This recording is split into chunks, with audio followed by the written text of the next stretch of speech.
ఆర్యఫైర్ news కి స్వాగతం. కరీంనగర్ జిల్లా కేంద్రంగా శాతవాహన యూనివర్సిటీ ఆవరణంలో ప్రభుత్వ ఇంజనీరింగ్ కళాశాల ఏర్పాటు చేసి యూనివర్సిటీలో విద్యా ప్రమాణాలు పెంచాలని డిమాండ్ చేస్తూ శనివారం ఏఎస్ఎఫ్ ఎస్ఎఫ్ఐ ఆధ్వర్యంలో చెలో శాతవాహన యూనివర్సిటీ కార్యక్రమాన్ని నిర్వహించి యూనివర్సిటీ ముందు ధర్నా నిర్వహించారు. అనంతరం యూనివర్సిటీ అధికారులకు వినతి పత్రం ఇవ్వడం జరిగింది.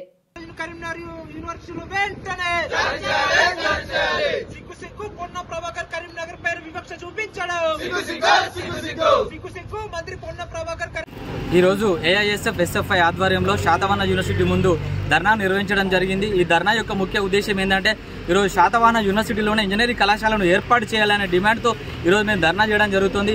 ఇలా పొన్నం ప్రభాకర్ గారు తమ యొక్క రాజకీయంగా లబ్ధి కొరకు మాత్రమే ఇలా హుస్నాబాద్కు ఈ ఇంజనీరింగ్ కళాశాలను తరలించడం జరిగింది. ఇది సరైన పద్ధతి కాదని మేము హెచ్చరిస్తూ ఉన్నాం. ఇలా అన్ని వసతులు ఉన్నటువంటి మన శాతవాహన యూనివర్సిటీలో ఇంజనీరింగ్ కళాశాలను ఏర్పాటు చేయాలని, ఇలా పేద మధ్యతరగతి విద్యార్థులందరికీ న్యాయం చేయాలని మేము డిమాండ్ చేస్తున్నాం. లేని పక్షంలో పొన్నం ప్రభాకర్ గారిని ఇల్లు ముట్టడిస్తామని, మరి పొన్నం ప్రభాకర్ గారిని కరీంనగర్లో కూడా తిరగకుండా మేము అడ్డుకుంటామని హెచ్చరిస్తున్నాం. ఇప్పటికైనా ఈ సర్కులను వెంటనే వెనక్కి తీసుకొని శాతవాహన యూనివర్సిటీ కేంద్రంగా ఇంజనీరింగ్ కళాశాలను ఏర్పాటు చేయాలని మేము డిమాండ్ చేస్తూ ఉన్నాం. మచ్చ రమేష్, ఏఎస్ఎఫ్ జిల్లా సెక్రటరీ.